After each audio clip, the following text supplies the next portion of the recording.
카조타. 안녕하십니까. 카조타 권용주입니다. 여러분 택시 많이 이용하십니까? 택시라는 말은 원래 라틴어 탁사에서 유래한 겁니다. 탁사는 무언가를 평가하거나 부담을 지을 때 사용되는 말인데 세금을 의미하는 텍스도 여기서 나온 것이죠. 오늘의 스타트 카톡 택시입니다.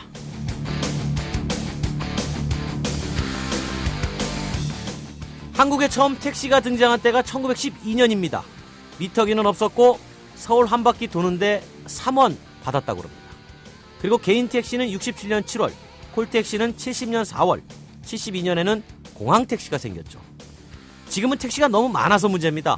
자가용도 많고 지하철이나 버스도 잘 돼 있죠. 대리운전도 활성화됐고요. 하지만 택시기사님들 힘내세요. 권영주의 카조타가 함께 응원해드리겠습니다. 국내 최초 듣는 자동차 프로그램 YTN 라디오의 권영주의 카조타 엔진 스타트!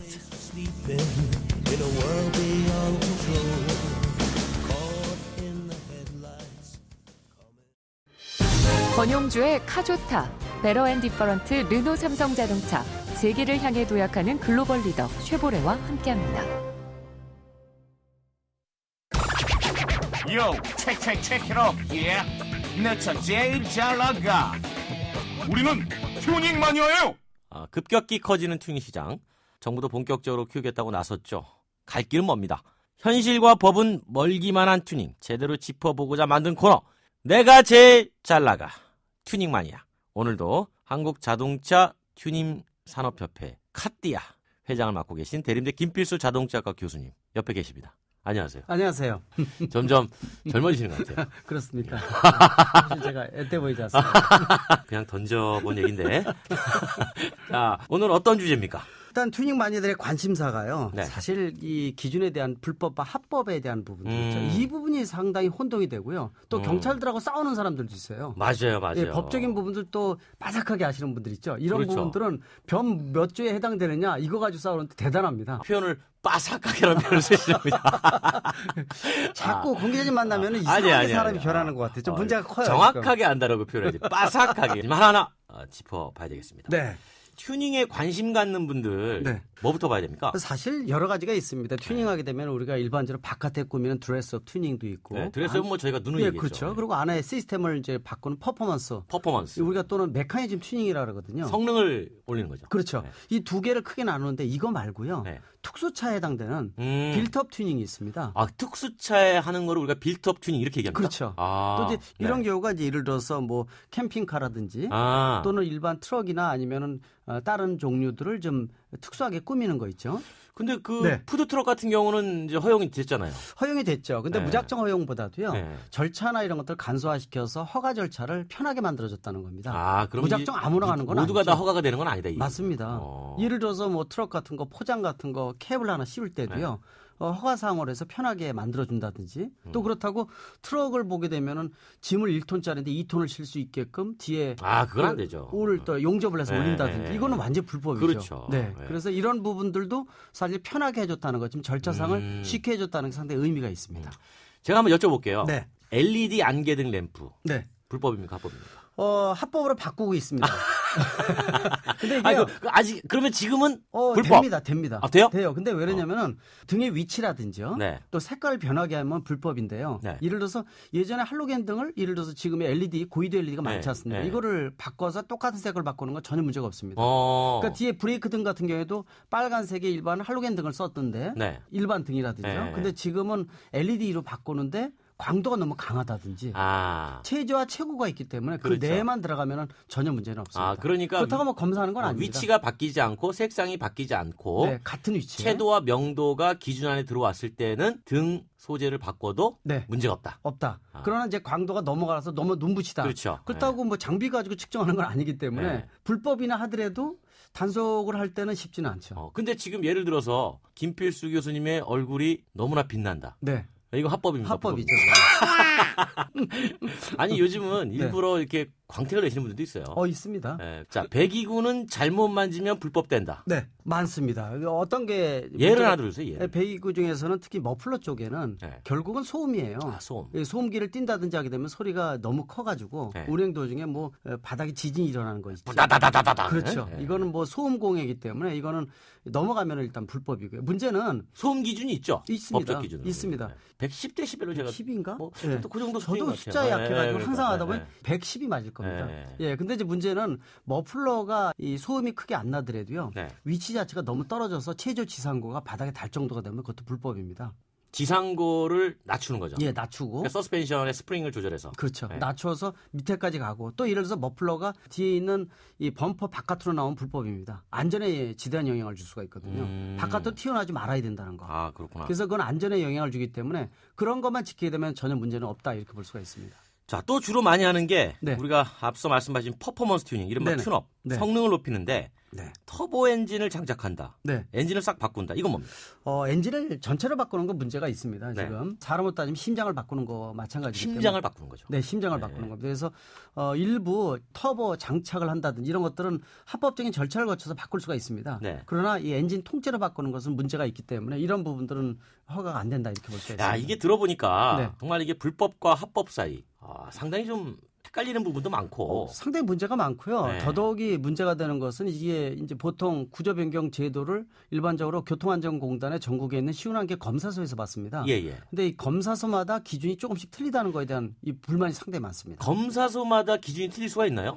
되면 안 되죠. 안 되죠. 예, 모든 기준이 통일화돼야 되는데 지금까지 관행 자체가 어디는 좀 애매모호한 것들은 이건 해준다. 또 어디는 안 해준다. 이런 부분도 있었어요. 그러니까 해석을 제각각 하는 거네요. 그렇죠. 맞습니다. 그래서 전국의 검사도 통일화돼야 되고요. 그 기준이 경찰청 또 지방경찰청까지 나가서 기준을 똑같이 적용을 해야지만 이거에 대한 이 보편 타당성에 대한 부분들도 있고요. 근데 그 부분이 문제점이에요. 어떤 행위에 대해서 판사들이 너무 많네요. 맞습니다. 네. 판사가 자, 잠깐 네. 청취와 연결이 돼 있습니다. 네. 튜닝 마니아. 네. 튜닝 없으면 못 살아. 안녕하세요. 연결돼 있죠? 네, 안녕하세요. 예, 먼저 본인 소개 좀 부탁드리겠습니다. 저는 이용환이라고 합니다. 네네. 평소 튜닝을 많이 했어서 참여하게 됐어요. 권영주의 카조타 자주 듣고 계십니까? 자주는 못 듣고요. 네. 네. 하여튼 뭐 시간 될 때 다시 네, 듣기로 가끔씩. 한 번씩 부탁드리겠습니다. 네. 자, 먼저 여쭤봅니다. 튜닝 언제 많이 하셨어요? 저는 한 2000년도 초반에 네. 좀 많이 했었습니다.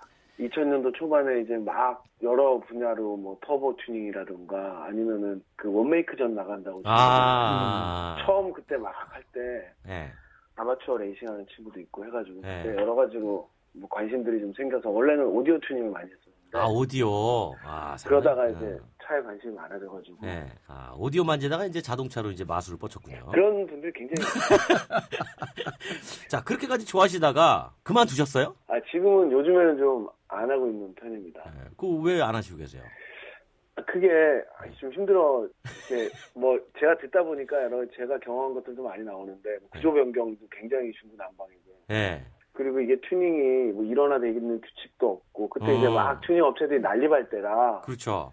좀 하드코어한 튜닝 같은 것들은 이게 법에 걸리는지 아니는지도 잘 모르고 했다가 차가 망가지는 경우도 많고 뭐 여러 가지로 이제 초창기다 보니까 네. 문제가 많았죠. 옆에 두고 오셨네요. 네, 잠시만요. 방송 이런 생방송만 괜찮아요. 자, 선생님 이용하세요? 예. 네네. 볼 일은 다 끝나셨죠? 예. 저 오늘 주제가 저희가 합법과 불법이란 주제인데 이 불법 때문에 불이익을 받는 경우를 실제 경험을 하셨나요? 예, 뭐 사실은 그것보다는 예. 이제 그 불법 그것 때문에 예. 비용이 이상하게 많이 드는 경우가 있고. 비용이 많이 든다? 예, 그 구조 변경도 계속 안 되니까 계속 이제 배기 같은 것도 다시 해야 되고 뭐 다시 해와라 그러니까 그런 경우에 비용도 많이 들었고요. 저는 그 규제가 규제 일변도로 되다 보니까 이게 정확하게 안전을 지키면서 튜닝하는 일이 힘들어지고요. 그런 것들에 이제 뭐가 좀 어려운 점들이 많아가지고 생각할 게 너무 많으니까 소비자가 변수가 너무 많은데 책임은 자기가 지고 튜닝 업체가 지는 게 아니고 자기가 그렇죠. 이게 그러니까 뭐 관련 규제들이 이연령 비연령. 네, 튜닝 업체분들도 이렇게 권하기는 이렇게 하면 된다고는 말하는데 본인들도 잘 몰라서. 본인들도 몰라서. 이렇게 복불복이니까요. 가서 이거 안 되면 내려야 돼요. 내리는 비용을 또 내야 되고. 안 걸리면 쓰는 거고 걸리면 내리는 거고. 네, 예전엔 그랬죠. 그래서 그런 부분들이 좀 힘들었죠. 기본적으로 그 정부가 바라보는 시각이 막겠다는 걸 기준으로 허용하는 걸 정해놓다 보니까 문제들이 생기는 것 같아요. 이거 튜닝을 하는데 제가 굉장히 하드코어하게 했었거든요. 블럭 내리고 바꾸고 뭐 시중에서는 그런 하드코어를 우리가 양카라고 하지 않습니까? 그러니까 이제 사회 시선도 안 좋고 소리 심하게 나니까. 근데 이제 어디까지는 소음 규제는 분명히 구조 변경을 해서 소음 규제, 소음까지 전부 다 그걸 맡았거든요. 네네. 검사를 맡았는데 실제로 소리가 너무 커요. 아, 그렇구나. 그러니까 이게 튜닝하는 사람 입장에서 자기가 정한 선이 정확하게 지켜지는지를 알 수 없다는 거예요. 그러니까 요 정도 선에서 나는 합법적으로 최대한 퍼포먼스를 뽑고 싶다라고 했을 때 그 합법적인 선이 어디까지인지도 잘 모르겠고. 그래서 이제 그런 거를 좀 합법화하려고 한국자동차 튜닝산업협회 김필수 교수님이 나오고 계신 거예요. 네, 말씀 많이 들었습니다. 이분한테 좀 이렇게 바꿔달라고 좀 얘기 좀 하세요. 일단 튜닝 업체들이 좀 더 영세화를 벗어나야 된다고 생각합니다. 영세성을. 그래서 아예 검사도 그 튜닝 업체에서 다 하고 형식 승인까지 다 받아주는 형태로 해야 된다고 생각을 해요. 어떻게 생각하세요? 괜찮습니다. 아주 튜닝업을 하나 별도로 신설하는 것도 괜찮고요. 튜닝 전문가가 같이 연동을 해서 움직이는 것도 괜찮습니다. 실제로 카센터에서 검사소가 카센터도 같이 겸하는 경우도 많거든요. 그렇죠. 그러니까 어차피 하나의 문화로 정착을 시킬 의지가 있다면 좀 튜닝 업체가 그 한 군데에서 검사까지 핸들링을 다 할 수 있고 대신에 책임은 져야겠죠. 그러니까 소비자가 골치가 좀 덜 아팠으면 좋겠어요. 합법이냐 불법이냐를 왜 소비자가 그거를 알아서 다 해야 되냐면 우리나라 사람들이 워낙에 똑똑하니까 버티고 있는 거지. 이건 사실 말이 안 되거든요. 그렇군요. 소비자는 가서 거기 있는 패키지들을 보고 고르기만 하고. 그렇죠. 그 패키지들에 대한 합법성 여부는 그 튜닝 업체가 다 알아서 판단을 해줘야 되는 거죠. 그러니까 소비자는 내가 이걸 살 거냐 안 살 거냐의 문제만 가져가면 되는 거지 이게 합법이냐 불법인 부품이냐까지 고민할 필요는 없다라는 거죠. 그 또 하나는 그 마지막으로 제가 드리고 싶은 말씀. 이게 영세하다 보니까 장사가 안 되면 떠버린단 말이죠. 그렇죠. 팔고 사라져요. 그러다 보니까 합법 불법이 의미가 없는 거예요, 이 사람들한테는. 그런데 정부가 제대로 나와서 지원할 때를 뭐 검사를 하든 뭐 평가를 하든 해서 규모를 키워놓으면은 그 규모 큰 사람들은 어디를 못 뜨거든요. 그렇죠. 사업 자체가 커지면. 제가 볼 때는 사업을 키우는 게 오히려 그 정부가 원하는 대로 불법적인 튜닝이 많이 줄고 그 도로의 사고도 많이 줄는 계기가 될 거라고 생각합니다. 그래요. 오늘 그렇게 말씀 다 하시니까 시원하시죠? 예, 그렇네요. 이런 말씀은 이제 그 카조타에서만 할 수 있어요. 자, 오늘 이렇게 오래 얘기할 그러니까 저희는 청취자에게 다 드립니다. 우리 이용환 쌤 카조타 왕 청취자로 등극해 주시기 바라겠습니다. 예, 감사합니다. 오늘 고맙습니다. 예, 수고하십시오. 감사합니다. 지금까지 우리 청취자 이용환 선생님 연결해봤는데 저 들으셨잖아요. 많이 하신 분이고요. 전문가이신 것 같아요. 말씀하시는 거 보면 하다가 지치신 감도 있고요. 지금 아주 정확한 얘기가 여러 가지 나왔거든요. 합법과 불법은 소비자의 책임이 아니라 그렇죠. 장착해주는 업체하고요. 만드는 사람. 그렇죠. 여기서 다 해줘야 됩니다. 사실은요. 그리고 이 미국 같은 안전, 배기가스, 소음이라는 3대 관점만 놔두고 오픈해주는 부분이 많은데 우리나라는 잣대가 왔다 갔다 하는 경우가 많아서 튜닝 매뉴얼이라는 것도 정리를 해놨지만은요.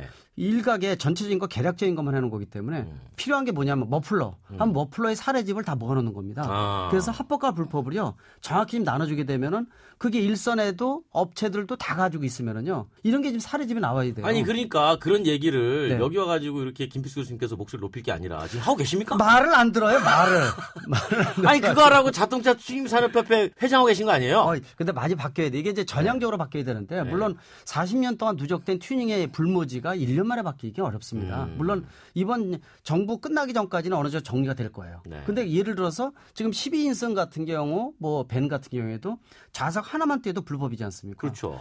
예전에 4열식이나 이런 것들을 이 틀을 잡아서 딱 잡아놓다 보니까 뛰는 것 자체를 사실 인정하기가 싫은 겁니다. 뛰게 되면 가벼워지니까 더 좋거든요. 그렇다고 헬리콥터식으로 4개 균형 잡아서 올라가는 것도 아니고. 그래서 이런 부분들도 전향적인 생각이 필요하다는 거죠. 김필수 교수님. 청취자 의견 들어왔습니다. 직접 자기 차를 제작하는 경우. 이거 어떻게 되는 겁니까? 우리나라에서는 불가능합니다. 불가능합니다. 이게 합법과 불법의 사이가 아니고 불가능하다. 불가능합니다. 불가능하다. 꿈도 꾸지 마세요. 자, 배영 화물차의 좌석 추가 설치는 네. 합법이냐? 불법입니다. 좌석은 불법. 전혀 건들지 못합니다. 아, 그렇군요. 지프형 차의 자동차 하부 높이기. 안 됩니다. 안 됩니다. 네. 안 되는 게 대부분이에요. 예. 자동차의 경찰차나 군용차 같은 게 있죠. 네네, 있죠. 이런 거를 모방했거나 연상시키는 색을 발랐다.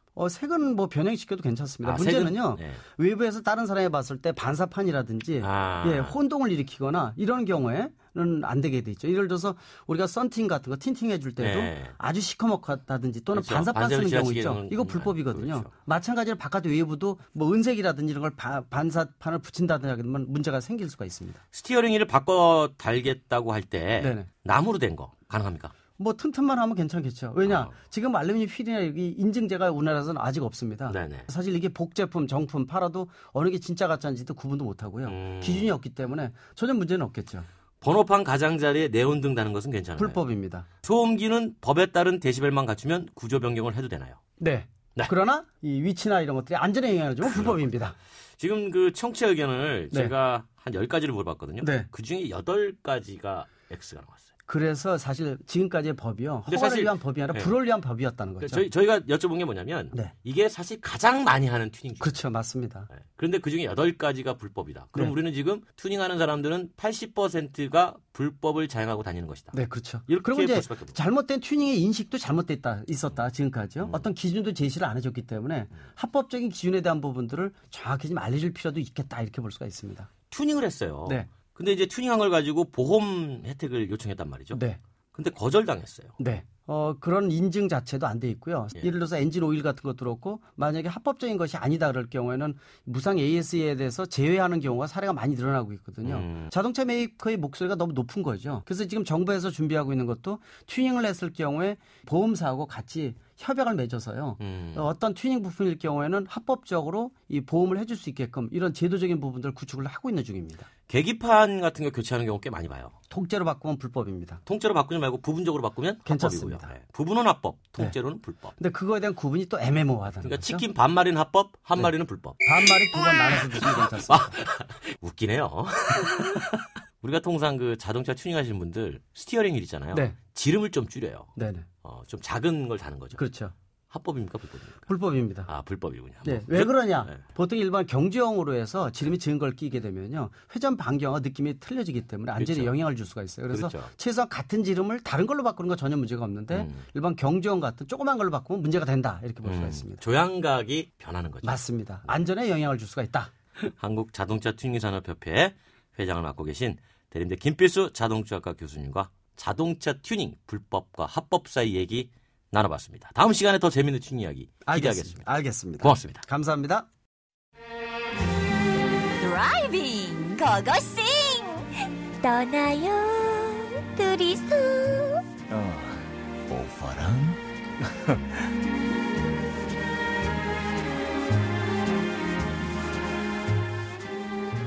YTN 라디오 권영주의 카조타 최고의 드라이빙 코스를 소개하는 코너입니다. 드라이빙 고고싱 떠나요. 지난번 국내 멋진 드라이빙 코스 소개해드렸고 이번 주는 그 해외의 멋진 드라이빙 코스를 소개해드릴 건데요. 함께해 주실 분 이번에도 송일봉 여행작가님 자리에 나오셨습니다. 안녕하세요. 네, 안녕하세요. 오늘은 해외예요. 네, 맞습니다. 네, 해외. 바다 건너입니다. 그러니까 저 상당히 기대가 되는데 어디입니까? 지금이 이제 한 해를 마무리하는 시기죠. 네네. 그래서 이 시기에 때는 좀 차분한 여행이 굉장히 좋거든요. 그래서 마침 제가 지난 7월 달에 직접 다녀온 것이기도 하고요. 독일로 떠나볼 텐데요. 독일? 독일은 그 여행 선진국이라고 할 수 있죠. 네네. 우리가 잘 아는 유레일 패스라든가 또 펜션이라든가 이런 것들이 처음 시작된 곳이다 독일입니다. 그렇구나. 그래서 독일에서도 이제 가장 아름다운 드라이브 코스를 따라서 떠나볼 텐데요. 네네. 독일에는 로맨틱가도, 괴테가도, 에리카가도, 판타스틱가도 이런 식으로 해서 그 주제별로 이제 달리는 길들이 있습니다. 이것을 다 소개해드리기는 어렵고, 네네. 이 가운데서도 그 독일의 특성을 살린 그리고 또 여행자들로부터 꾸준하게 인기를 끌고 있습니다. 로맨틱가도를 좀 달려볼 예정입니다. 로맨틱가도. 실제로는 이제 오늘 소개해드린 코스가 예전에 그 로마로 가는 길입니다. 이게 길이 이제 그 미넨에서 끝나면은 미넨에서 티로를 거쳐서 그 알프스를 넘어가지고 베로나 쪽으로 가는 그래서 로마로 가는 길에서 그 유래가 된 거죠. 아, 그래서 그게 이제 로맨틱 가드. 네, 맞습니다. 아, 그렇게 되는군요. 자, 그럼 이제 로맨틱 가드 드라이브를 한번 해봐야죠. 예, 첫 번째 여행지는 어디입니까? 네, 로맨틱 가드는 이제 일반적으로 이제 프랑크푸르트에서 이제 관광 버스들이 이제 많이 출발을 하거든요. 그렇죠. 그런데 실제 이제 길은 이제 비르츠부르크라는 곳에서 네. 피셴까지 한 360km 정도가 됩니다. 네. 근데 중간중간에 이제 명소들이 있는데 네네. 이 로맨틱 가드 같은 경우는 제2차 세계대전이 끝나고 나서 사실은 이제 관광 활성화를 위해서 이런 길들을 만든 거거든요. 네네. 비르츠부르트를 시작을 해서 그다음 로텐베르크, 딩켈스벨, 아우그스부르크를 거쳐서 피셴까지. 비르츠부르크. 네. 어떤 곳입니까, 여기는? 이곳은 이제 그 프랑크푸르트에서 한 120km 정도 떨어져 있어요. 네. 물론 이제 프랑크푸르트를 출발하면서부터는 우리가 흔히 얘기하는 그 아우토반. 이게 속도 무제한 고속도로가 연결이 되죠. 네. 그래서 이 길을 따라서 한 120km 정도를 가게 되면은 포도밭에 둘러싸여 있고 네. 아주 낮은 구릉 위에 자리 잡고 있는 예쁜 도시입니다. 네. 그런데 아쉽게도 제2차 세계대전 당시에 네. 구시가지의 건물 90% 이상이 파괴가 됐는데 독일의 자랑거리 중에 하나가 복구하는 거. 아마 그런 그 프로그램에 의해서 대부분 이제 복구가 된 곳이 비르츠부르크의 특징이라고 할 수가 있습니다. 아, 그렇구나. 이 완전히 파괴됐던 거를 다시 다 복원을 한 거군요. 그렇죠. 도시를. 뭐 완전 새 건 아니지만은 네, 그래도 그러니까. 비슷하게 이제 복원이 된 거죠. 예. 비르츠부르크에서 이제 몇 가지 살펴볼 필요가 있는데요. 가장 유명한 게 레지던츠입니다. 레지던츠. 하나의 궁전이라는 의미가 될 텐데요. 예. 나폴레옹이 이런 얘기를 했어요. 유럽에서 가장 아름다운 주교의 거주지다. 이렇게 얘기를 했었던 그 곳인데요. 현재 세계 문화유산으로 등재가 됐고요. 네네. 그 바로크 건축의 걸작으로 손꼽히고요. 세계에서 가장 큰 이 프레스코화가 바로 이 그 레지던츠에 있습니다. 그래서 그것을 보기 위해서 많은 분들이 찾아오죠. 비르츠부르크를 다 봤어요. 네. 그럼 어디로 갑니까? 바로 이게 로맨틱 가도의 보석이라고 불리는 곳입니다. 핵심입니다. 가장 그것도 중간쯤에 자리 잡고 있고요. 네. 바로 로텐부르크입니다. 로텐부르크. 네, 이 로텐부르크는 완전히 성벽에 둘러싸여 있습니다. 네. 그리고 중요한 거 바로 제가 이맘때에 오늘 소개를 하는 이유 중에 하나는 네. 유럽에서 가장 큰 크리스마스 가게가 이곳에 있습니다. 아, 그렇군요. 1년 내내 크리스마스 용품만 팝니다. 그런데다가 지금 유럽의 대부분의 도시는 크리스마스 마켓이 열렸거든요. 네, 열렸죠. 그러니까 보통 11월 넷째 주 토요일 날 동네 근처에서 큰 가뭄비 나무를 가지고 와서 그걸 이제 크리스마스 트리를 장식한단 말이죠. 네네. 그래서 이제 올해는 지난 11월 20일 시작을 해서 크리스마스 이브까지 4주 동안 열리게 되는데 그 크리스마스 독일에서도 유명한 시장 중에 하나가 바로 로텐부르크 크리스마스 시장이라고 할 수가 있습니다. 아, 그 독일 사람들이 많이 오겠네요. 독일뿐만이 아니라 세계 각국의 많은 분들이 얼마 전에 우리나라 여행 상품도 보니까 유럽의 크리스마스 시장을 찾아가는 그 프로그램이 있더라고요. 아, 그래요? 그곳에서 뭐 그리스바인이라고 해서 와인인데 마시면 따끈하게 해가지고 속이 좀 따뜻해지는 뭐 이런 거. 그다음 재미있는 놀이도 있고 회전 목마 같은 것도 있고 참 재미가 있습니다. 그 선생님 여행 많이 다니시잖아요. 예. 여행 가면 이제 뭐 식도락도 많이 하시고. 네, 맛있는 거 많이 먹죠. 또 이렇게 이제 한 잔씩 하시잖아요. 예, 근데 제가 술을 많이는 안 하지만은요. 독일 같은 데 가서는 맥주는 한 잔씩 마십니다. 지역에 가서 그 맥주를 마셔보면은 맥주 맛이 조금씩 다 달라요. 뭐 걸쭉지근한 것도 있고 이상한 뭐 향이 좋은 것도 있고 여러 가지 그 특징이 있습니다. 갑자기 그 독일 확 가고 싶어지네요. 네.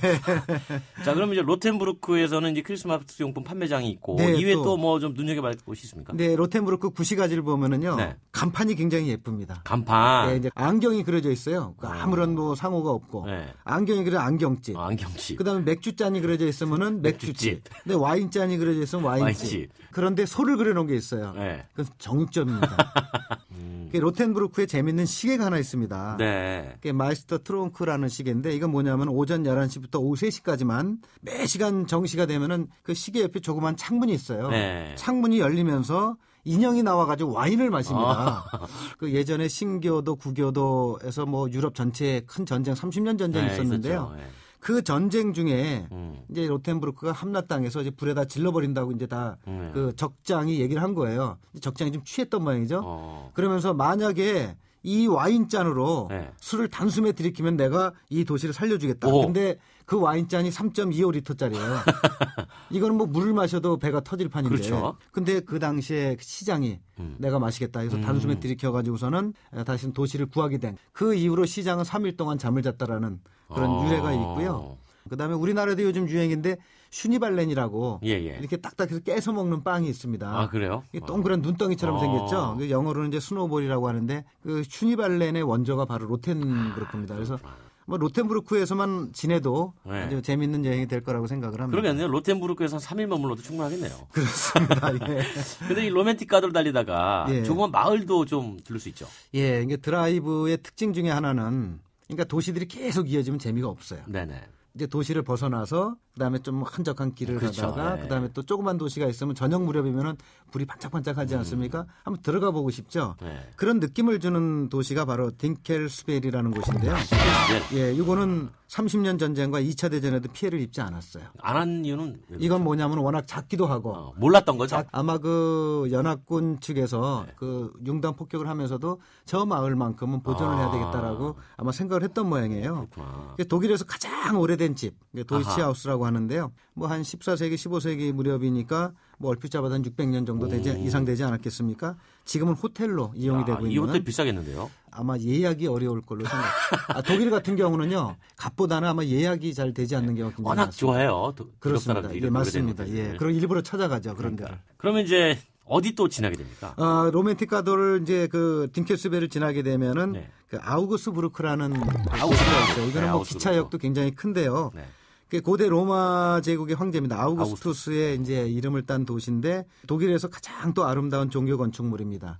지금 제가 소개를 하면서 뭐 유럽에서 가장 오래되고 가장 아름다운 이런 게 많지 않습니까?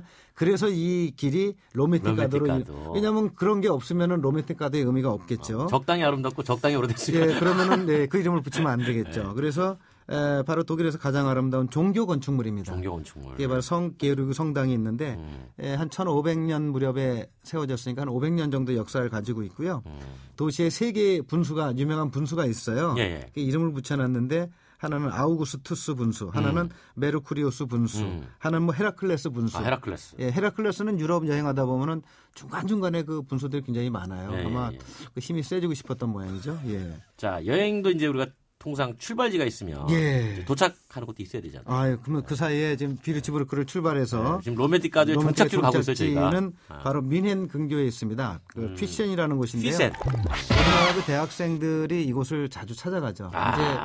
이제 여기까지 가는 거는 뭐 기차 노선도 있습니다만은 대체적으로 그 렌트카가 잘 돼 있어요. 그래서 그 국제 그 라이센스만 있으면은 바로 그 렌트카를 가지고 이제 반납을 꼭 그 자리에 안 하고 다른 곳에 체인점에만 반납을 하면 되기 때문에 그렇게 해서 많이 찾아가는데 이 휘센이 유명한 거는 성도 굉장히 예쁘고요.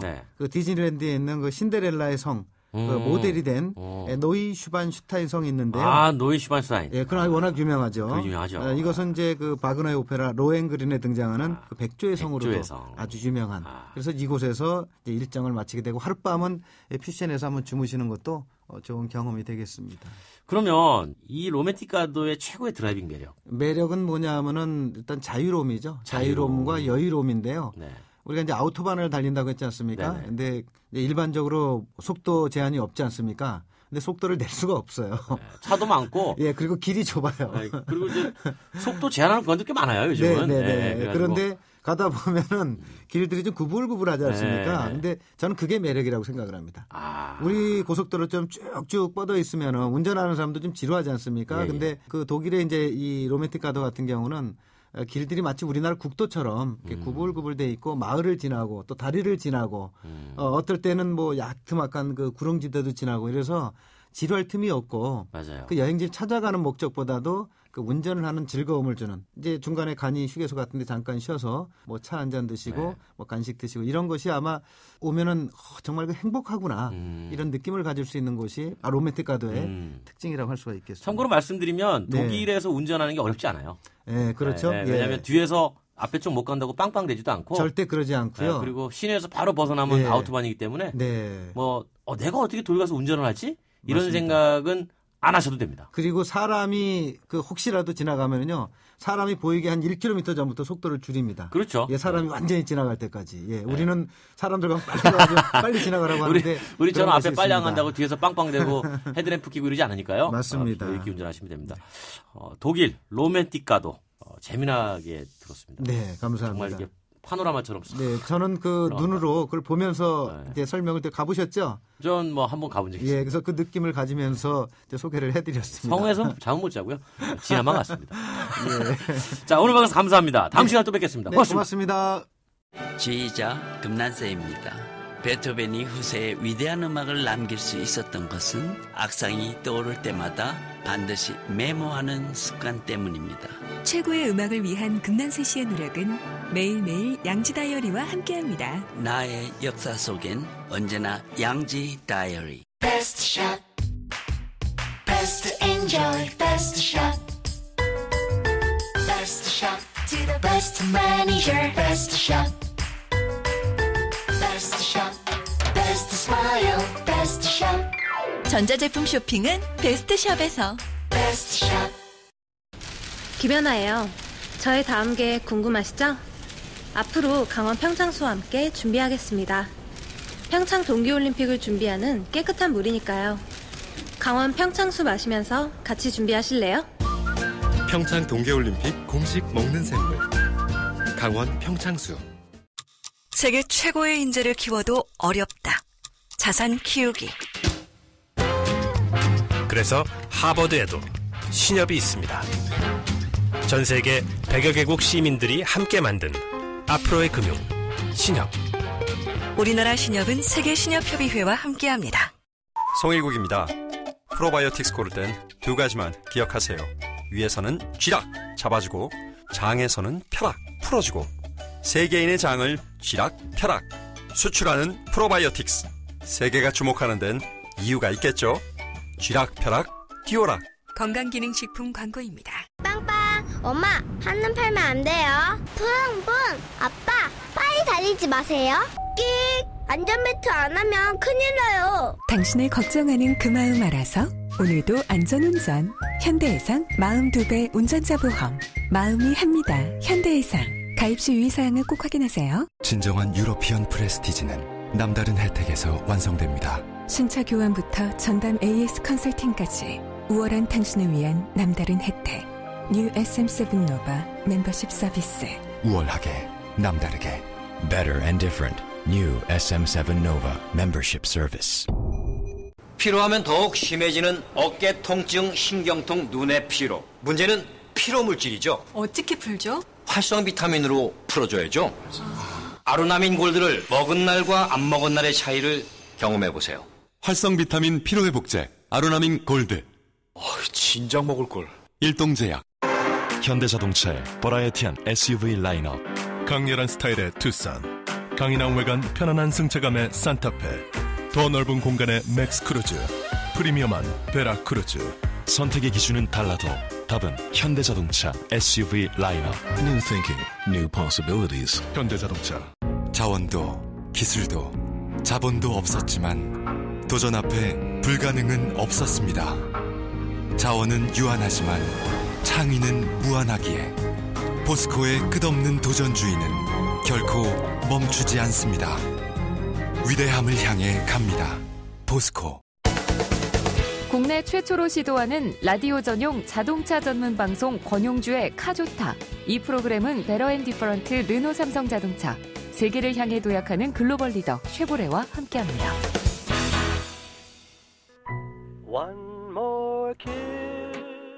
오늘 오프닝 때 제가 택시 얘기했어요. 택시에는 왜 에어백이 없을까요? 다중이 이용하는 시설이지만 안전장치가 부족합니다. 사업자들이 무조건 저렴한 차를 원하기 때문인데, 그래서 최근 택시 에어백 모두 의무화됐습니다. 바뀌려면 그래도 4, 5년은 지나야 됩니다. 그런데 한국에선 택시 종류가 많지 않습니다. 대부분 중형 세단이고 간혹 MPV 차종이 보이죠. 배기량 작은 차도 없습니다. 배기량 작으면 요금이 적어서 아예 운행하지 않습니다. 택시 서비스 제대로 받고 싶다면 제도 바꾸라는 말을 합니다. 그런데 정부와 지자체는 꿈쩍도 안 합니다. 일 벌리기 귀찮은 것 같습니다. 그래서 일하기 싫은 분들에게 과감하게 들려듭니다. 권영주의 반전 드라이빙 뮤직. 싫으면 시집가. 사랑꽃에 삽입됐던 노래입니다. 저 시집가요. 저 시집가요. 짜증 마세요. 이젠 정말로 먹자요. 오늘도 안전운전하세요. 권영주의 카조타는 파킹. 짜라리 돈 많은 까푸한테 빨려